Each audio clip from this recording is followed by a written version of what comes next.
Bienvenue sur le podcast de nouvelledanse.com. Ici, on parle de danse, de danseurs sans retenue. Ancienne danseuse professionnelle, je suis Morgane et je peux enfin vous partager l'expérience, les conseils, les témoignages et les bruits de couloir de cet univers mouvementé. Le podcast est disponible sur de nombreuses plateformes, alors n'hésitez pas à vous abonner pour ne rien rater. N'oubliez pas de mettre une bonne note ou un commentaire gentil, ce sera un bouquet de fleurs pour m'encourager pour la suite. Retrouvez-moi sur le site nouvelledanse.com ou sur la chaîne YouTube Nouvelle Danse. Alors, aujourd'hui, dans ce podcast, nous allons voir ensemble comment progresser avec l'âge. C'est vrai, on va pas se mentir qu'en prenant quelques années, on va aborder les cours de danse différemment. Forcément, on va pas travailler de la même façon lorsqu'on a 10 ans, 15 ans, 20 ans, 30 ans, 40, 50, 60. Mais on peut toujours progresser. Le but est de savoir comment progresser intelligemment, sans se blesser et sans se faire mal. Mais ne pense pas qu'à 50 ans, à 40 ans, à 60 ans, tu ne peux pas progresser. C'est absolument faux. Il faut seulement avoir les outils en main et avoir les bons conseils pour t'aider tout simplement. Donc dans ce podcast, je vais te donner 6 conseils qui vont énormément t'aider. Pour le conseil numéro 1, c'est de penser moins d'intensité, mais plus de qualité. Si tu me connais un petit peu, tu sais que je parle souvent de qualité, mais parce que c'est très très important et encore plus avec l'âge. En prenant maturité, forcément, tu vas des fois, par exemple, si tu fais pas forcément très très bien les exercices lorsque tu as 15 ans, 10 ans ou 18 ans ou 20 ans, tu vas pas trop le sentir au niveau des articulations, si tu roules au niveau des chevilles, etc. Voilà. Je dis pas que c'est bien, mais tu vas moins le sentir physiquement. Par contre, quand tu prends de l'âge, forcément, tu vas le sentir tout de suite et c'est là où tu vas te blesser.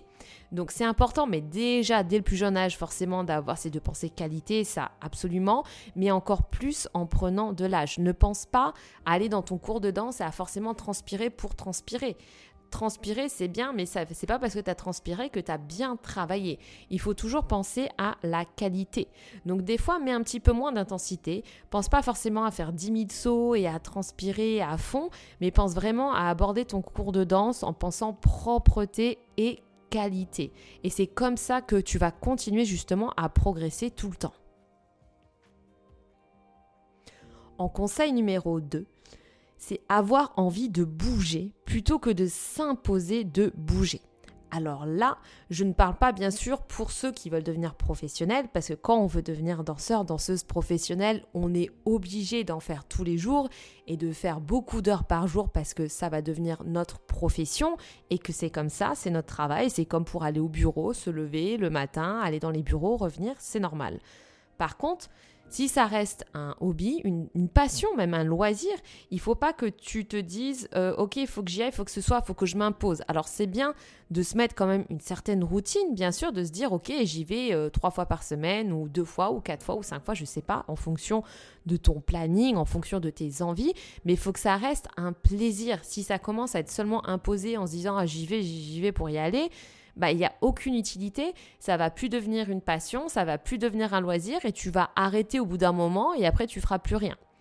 Et puis même si tu t'imposes ça et que c'est plus un plaisir, justement ça rejoint le numéro 1 qui va être tu vas plus faire les cours de la même façon, tu auras moins de qualité parce que tu auras moins l'envie d'y arriver et de progresser. Et progresser, même sans avoir pour but de devenir danseuse, danseur professionnel, c'est important. Et c'est pour ça, je pense que c'est dommage des fois dans les cours adultes. Des fois, on pense que les adultes ne veulent pas progresser, ils veulent seulement bouger pour bouger, mais c'est totalement faux. Et je pense que dans tous les cas, même si tu n'as pas pour objectif de devenir pro, je pense que tu veux quand même progresser un minimum.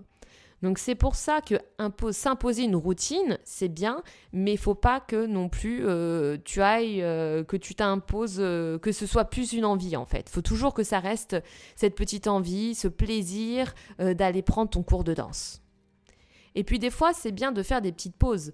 Il y a des fois, j'ai moins m'entraîner et des fois, j'ai un peu plus m'entraîner. Pourquoi ? Parce qu'il y a des semaines, j'ai besoin de faire un petit break, j'ai besoin de faire d'autres choses. Il y a des semaines, là, j'ai la patate, j'ai envie d'y aller. Une fois, j'ai été malade, du coup, j'ai levé le pied aussi pendant un mois parce que je veux que ça reste un plaisir. Je veux pas que ça reste une torture et au contraire, quand je fais un peu plus de pause, des fois, j'ai vraiment envie d'y aller le jour d'après. Et c'est là où justement, je vais bien m'entraîner parce que j'ai l'envie. Donc, ça rejoint toujours ce numéro 1, ce point numéro 1.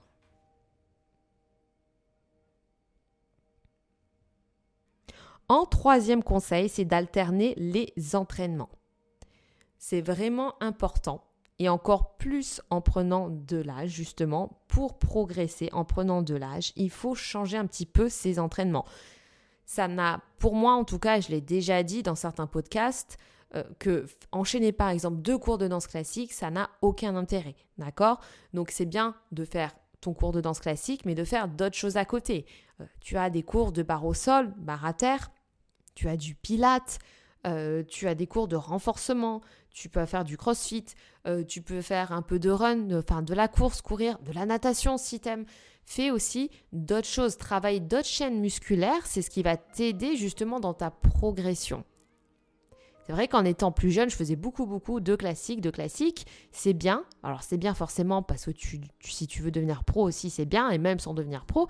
Mais faire que ça, c'est pas ça qui va forcément t'aider à progresser. Le fait de travailler d'autres muscles, de travailler une autre coordination, ça va t'aider énormément en danse classique et ça va te renforcer. Et en plus, ce que je te recommande toujours, c'est de travailler même tes petites faiblesses. Si toi, par exemple, tu n'as pas t'es souvent essoufflé en cours de danse, si t'as pas un bon cardio, justement, travaille-le un petit peu. Je dis pas qu'il faut que tu fasses que ça, parce que si c'est pas un plaisir, non, forcément. Mais essaie de travailler aussi un petit peu et de te renforcer dans tes points faibles. Si par exemple pour toi c'est la souplesse, je vais te recommander un petit peu plus de faire des cours de pilates, de yoga ou quoi que ce soit, ou des cours de stretching. Donc, essaie de savoir un peu ce que tu dois travailler tout en gardant cette notion quand même de plaisir. Moi, je sais que ce qu'il fallait que je travaille en étant plus jeune, c'était le renfort. J'étais trop souple, ça partait un peu partout dans tous les sens. Et c'est comme ça que j'ai découvert le renforcement musculaire, le crossfit, et que je continue toujours mes routines de souplesse à côté. Mais c'est en faisant justement d'autres sports à côté et avec l'âge où j'ai commencé à progresser. Et franchement, je pense que j'ai beaucoup plus progressé autour de mes 30 ans finalement, plutôt qu'en ayant 20 ans, parce que j'abordais justement les choses différemment et que j'analysais quand même beaucoup plus.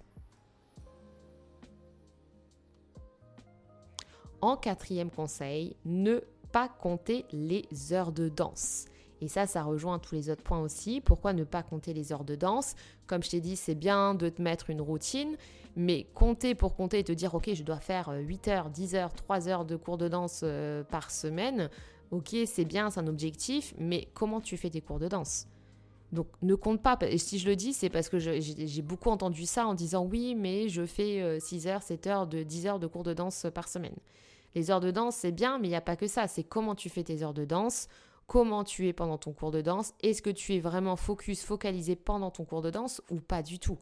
Donc, c'est plus la qualité qui est encore mon numéro 1, le conseil numéro 1, qui est important et pas uniquement tes heures de danse. Moi, des fois, j'ai des élèves qui font de la danse tous les jours et qui font plusieurs cours par jour, qui progressent moins bien que certains élèves qui vont un petit peu moins. Pourquoi ? Parce qu'après, ils sont trop fatigués, ils sont moins focalisés pendant les cours de danse parce que c'est la fatigue aussi, musculaire, mentale, etc. Et c'est pour ça que des fois, ceux qui viennent un petit peu moins, mais qui sont vraiment à 100% dans mes cours, des fois, c'est ceux-là qui vont progresser un peu plus. Donc c'est pour ça, ne compte pas tes heures de danse. Numéro 5, s'entraîner en pleine conscience. Quand je te dis t'entraîner en pleine conscience, il faut que tu sois là dans ton cours de danse. Il ne faut pas que tu sois présente à 50%. Tu rentres dans ton studio de danse, tu franchis la porte du studio de danse, tu es là, c'est toi la danseuse. Je rentre dans le studio, c'est Morgane la danseuse, c'est plus Morgane la maman, c'est plus Morgane la crossfiteuse ou Morgane ici ou ça. Là, je suis dans un autre mood, je mets mes problèmes privés à l'extérieur et j'aborde ce cours de danse différemment. Là, c'est mon moment à moi, que ce soit en enseignante, en donnant les cours de danse ou même avant quand j'étais danseuse également. À chaque fois que même quand j'étais danseuse, je rentrais dans le cours de danse, mes problèmes, je les mettais de côté et j'étais vraiment focus pendant mon cours de danse. C'est vraiment important de t'entraîner en pleine conscience, d'écouter les corrections parce que quand tu es là et quand tu n'es pas là en cours de danse et que tu as des corrections, tu vas pas enregistrer, tu vas pas t'en souvenir. Du coup, c'est pour ça que des fois, le prof, il va répéter 10 000 fois les mêmes choses. Donc, c'est pour ça que quand tu es là vraiment dans ton cours et que tu es vraiment attentif aux corrections, à ce qui se dit, à l'environnement pendant ton cours, c'est là où tu vas évoluer, c'est là où tu vas progresser. Donc, c'est vraiment important et encore plus avec l'âge aussi, de prendre conscience de ça et d'être vraiment présente à 100% dans ton cours.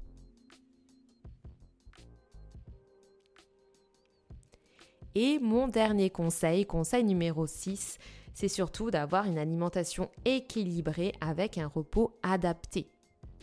Bien sûr que les entraînements, ça aide, c'est clair, mais l'alimentation et le repos, c'est très très important, même en étant adulte, même sans être professionnel. Pour progresser, avoir une bonne alimentation sans aller dans l'extrême, c'est super important.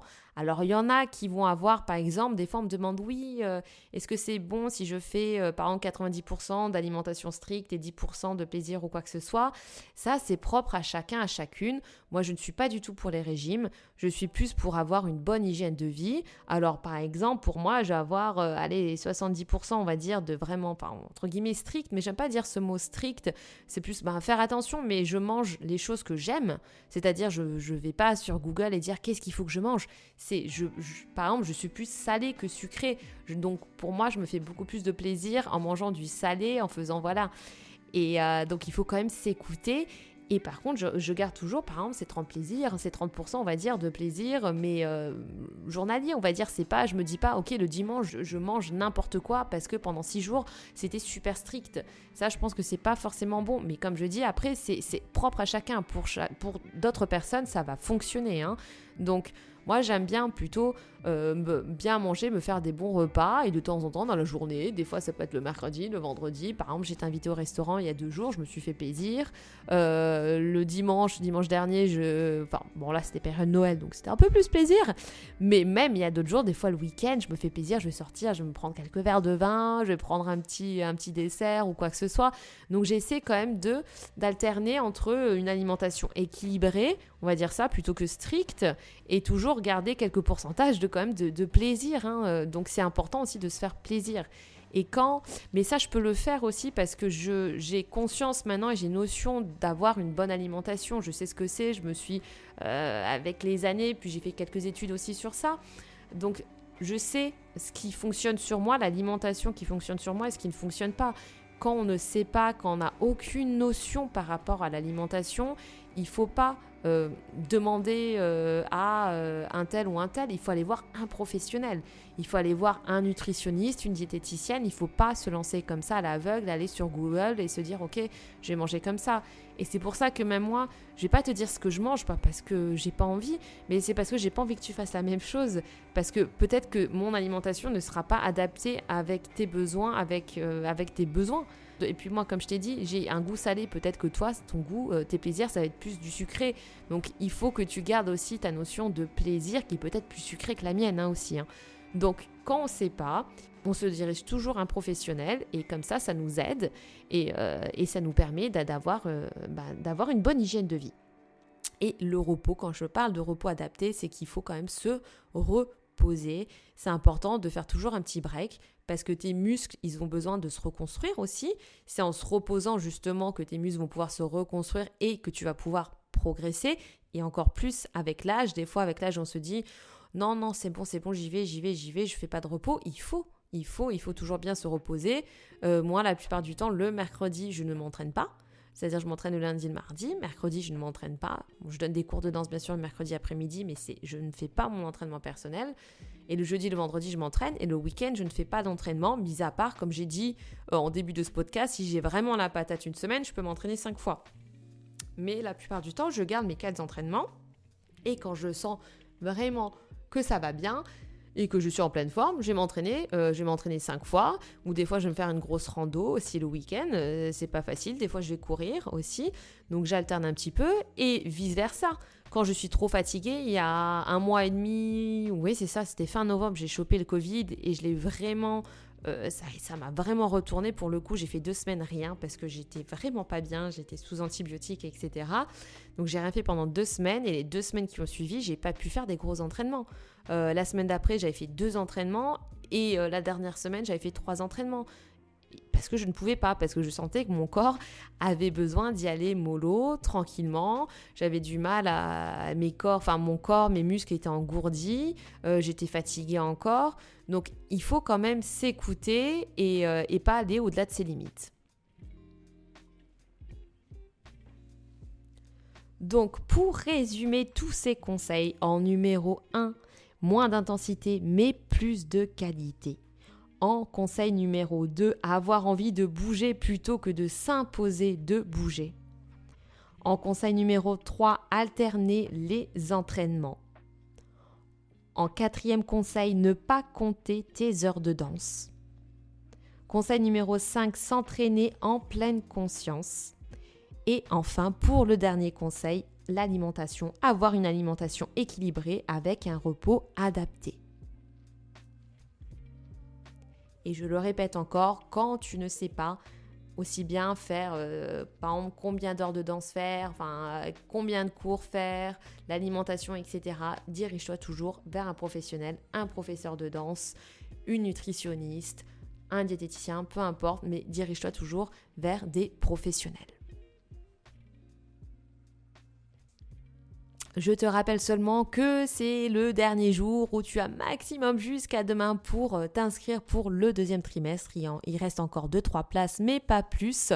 Où tu auras, de toute façon, je vais mettre le lien également en barre d'infos. Tu as un cours par semaine, 2 groupes, tu as des routines, un cours privé, un workshop également avec un professeur qui vient de l'extérieur et bien plus encore. Donc si tu es intéressé, tu peux me contacter en privé, bien entendu. En tout cas, je te souhaite une bonne année et j'espère que tu as passé de très belles vacances de Noël. N'hésite pas à t'abonner, partager et liker. N'oublie pas que danser, ça doit rester aussi un plaisir. On se retrouve bientôt. Passe une bonne journée. Ciao, bye. Bon, voilà, il est temps de faire sa révérence. Merci d'avoir partagé ce moment de danse et d'expérience. Le podcast est disponible sur de nombreuses plateformes. Alors, n'hésitez pas à vous abonner pour ne rien rater. N'oubliez pas de mettre une bonne note ou un commentaire gentil, ce sera un bouquet de fleurs pour m'encourager pour la suite. Retrouvez-moi sur le site nouvelledanse.com ou sur la chaîne YouTube Nouvelle Danse.